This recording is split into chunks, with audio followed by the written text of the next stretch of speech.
ওই এটা শুলা তো ইলিশ মাছের মাথা দিয়ে হবে আর শুলা দিয়ে হবে। পশু পর্যন্ত যায়। হ্যাঁ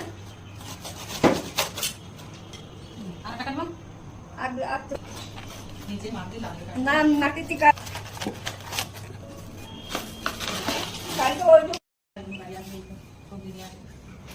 আসসালামু আলাইকুম ভিউয়ার্স, সবাই কেমন আছো? আশা করি সবাই ভালো আছো। আল্লাহর রহমতে আমরাও ভালো আছি।